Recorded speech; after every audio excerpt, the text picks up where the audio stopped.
Djalë artist. Kam pasur fatin që ta njohë fëmijë 3 vjeç, kur ishte shok me vllain tim të vogël Lalo.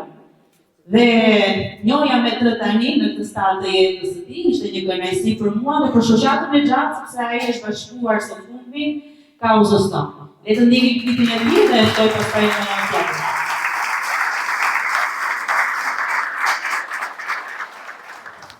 Gjet është një artist që ka ndërtuar karrierën e tij hap pas hapi, duke filluar nga skenat më të njohura muzikore në vend.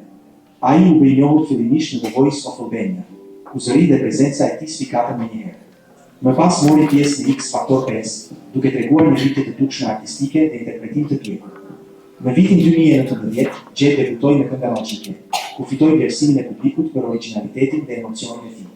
Pas disa vite shpërvoje dhe këngëtarie, ai u rikthye fuqishëm në Kënga Magjike 2024 dhe në festivalin e këngës 63, duke forcuar pozicionin e tij si një nga zërat më premtues të skenës shqiptare. Në Kënga Magjike 2025, Gjet konfirmoi maturinë e tij artistike në një performancë që bashkoi stil, emocione dhe profesionalizëm.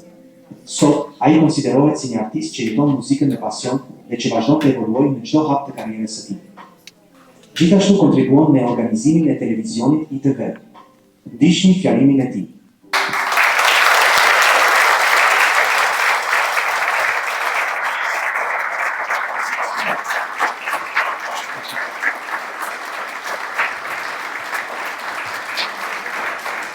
Përshëndetje të gjithëve, e mirë se keni ardhur.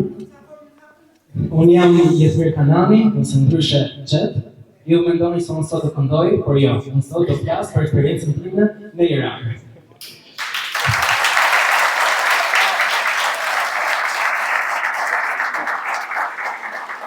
Eksperjenca ime në Iran ka qenë një udhëtim i veçantë, ku arti dhe realiteti njerëzor u ndërthuar në mënyrë të thellë. Në këtë rrugtim, pata mundësinë të prek një kulturë të lashtë, të mbushur me ngjyra, tinguj dhe histori që flasin shumë më tepër se çdo fjalë. Një nga momentet më të paharrueshme ishte vizita në Muzeun e Muzikës në Teheran. Aty ndjeva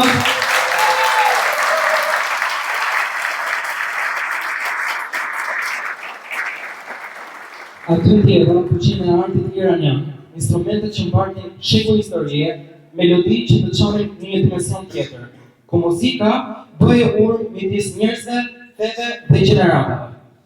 Ishte një kujtesë e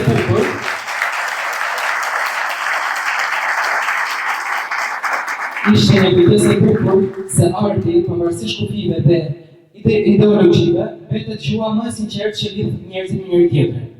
Por udhëtimi në Iran nuk ishte vetëm artistik. Përmes bashkëpunimit me shoqatën e gjatë Albania, pata mundësinë të njihja nga afër historitë të ndryshme të ish anëtarëve të organizatës MEK, të cilët pas shumë vitesh përrigjejnë lirinë dhe intimitetin e tyre.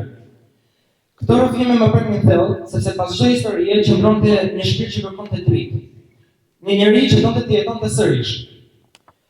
Si përfundim, Irani më lë një përshtypje shumë të mirë dhe uroj që vajtja ime të ketë qenë një ndihmës e madhe për shoqatën në Shqipëri.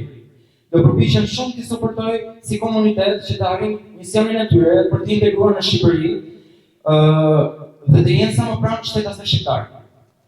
Kërkoj gjithashtu dhe nga ana juaj që të suportoni duke qenë se dhe unë sa më shumë i njoh, aq më shumë krijoj empati për ta dhe kam krijuar një përshtypje se janë njerëz me plot vlera dhe dignitet.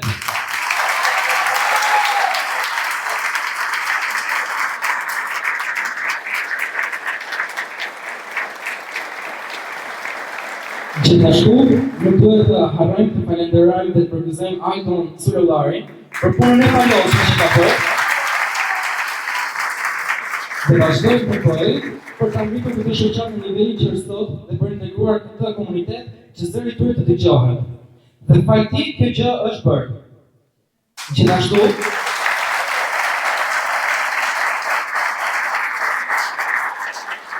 Gjithashtu falenderoj dhe anëtarët e shoqatës, zotin Khalil, zoti Hasan, zoti Hamid dhe të gjithë anëtarët e tjerë që më kanë bërë të ndjem vërtet shumë mirë. Uroj që të dëgjojmë sërish në konferenca të tjera dhe aktivitete të tjera. Faleminderit shumë dhe mirë për